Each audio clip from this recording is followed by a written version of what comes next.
अकाल पड़ गया। क्या पड़ गया जी? बारिश नहीं हुई। आसपास कई गांव के अंदर बारिश नहीं हुई। जब कई दिन बारिश नहीं हुई, कई महीने निकल गए, तो वहां अकाल पड़ना शुरू हो गया, लोग भूखे मरना शुरू हो गए। तो जब क्या हुआ, उनको पता चला भाई यहाँ बारिश नहीं हो रही, तो अब क्या करें, पूरा जोर लगा लिया। लेकिन उन्होंने फिर क्या किया, उन्हें पता चला 10-11 गांव थे, उनको पता चला कि कुछ दूरी पे एक महात्मा जी रहते हैं, अगर वहां जाएंगे, उनसे प्रार्थना करेंगे और अगर उन्होंने हवन कर दिया तो बरसात हो जाएगी। हमारे इस जो विपदा आई है, जो मुश्किल घड़ी आई है, हम इससे निकल जाएंगे।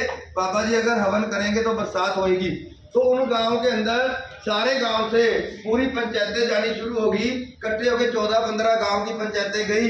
जब उस महात्मा जी के पास गए तो उन्होंने क्या बोला, भी आप हवन करें, तो बहुत बुरी मुसीबत के अंदर है, बरसात नहीं हो रही। क्योंकि पहले पुराने टाइम में सिर्फ बरसात के ऊपर निर्भर था जीवन, है कि ना जी? बरसात नहीं हो रही, हम भूखे मर रहे हैं, हमारे लोग, कुछ ऐसा हवन करेंगे बरसात हो। तो बाबा जी ने बरसात करनी शुरू की, हवन करना शुरू किया। जैसे ही हवन करना शुरू किया तो उन्होंने देखा भी 14-15 गांव के मुखिया बैठ गए। और जैसे ही हवन शुरू हुआ तो वो महात्मा जी ने क्या किया, एक एक गांव के मुखिया को अच्छी तरह से देखने लगे। क्या देखने लगे, कि वो अपने साथ क्या क्या सामान लेके आए हैं। तो उन्होंने सबको ध्यान से देखा, हवन करते जा रहे हैं, हवन में उनको भी बिठाया हुआ है, उनसे भी आहुति डलवा रहे हैं। लेकिन हवन करते करते उन्होंने जब हवन पूरा किया तो उन्होंने बोला भी आप यहाँ किस मकसद से आए हैं? कहते बाबा जी, महात्मा जी, हम आए हैं कि आपने हवन किया है, अब हमारे गांव में बरसात होगी। तो महात्मा जी ने क्या बोला, इन 14 में से जो एक सेंटर में बंदा बैठा था, कहते मैंने हवन किया है, बरसात होगी, लेकिन इन 14 गांव में से सिर्फ इनके गांव में बरसात होगी। तो सारे हैरान, महात्मा जी हमने भी हवन कुंड के अंदर बराबर आहुति डाली है, हमने भी पूरा योगदान दिया है, हमने पूरा हवन जो अटेंड किया है पूरे इच्छा से किया है। तो आप ये बताएं कि इनके ही गांव में बरसात क्यों होगी? तो सबने सोचा विशाल बाबा जी ऐसे कह रहे, चलो देखते हैं, अगर बरसात होगी तो सारी जगह होगी, अगर नहीं होगी तो कहीं नहीं होगी। हाँ के ना जी? हाँ के ना? जैसे वो वहां से निकले और जैसे वो गांव वाले चलते जा रहे, 14 गांव के मुखिया, लेकिन जैसे उस गांव के अंदर पहुंचे जिसको महात्मा ने बोला था, उस गांव में धड़ाधड़ बरसात होनी शुरू होगी। तो उन्होंने पूछा महात्मा जी से जाके कि महात्मा जी उसी एक गांव के अंदर बरसात क्यों हुई?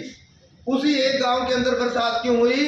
उस हवन के अंदर हम सभी बराबर बैठे थे, हम सभी ने बराबर आहुति डाली थी, लेकिन एक ही गांव के अंदर बरसात क्यों हुई? तो महात्मा जी ने बोला आप सभी हवन के अंदर आए थे, अपने साथ क्या क्या लेके आए थे, कोई कपड़े लेके आया, खाने का सामान लेके आया, सब कुछ लेके आया, लेकिन एक ही गांव के अंदर बरसात क्यों हुई जानना चाहेंगे?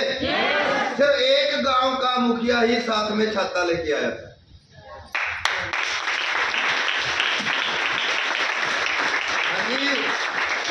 सिर्फ एक गांव का मुखिया ही उस हवन के अंदर छाता लेके आया था, क्योंकि उसको पूर्ण विश्वास था कि बरसात अगर महात्मा जी हवन कर रहे हैं तो बरसात होगी।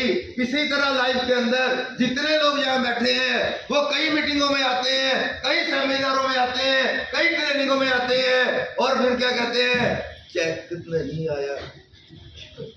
हाँ जी, आगे ना जी? लेकिन जो लोग पूरे विश्वास के साथ हर मीटिंग, हर सेमिनार, हर ट्रेनिंग में आते हैं, तो डीटीएम नोटों की बरसात करती है। यहाँ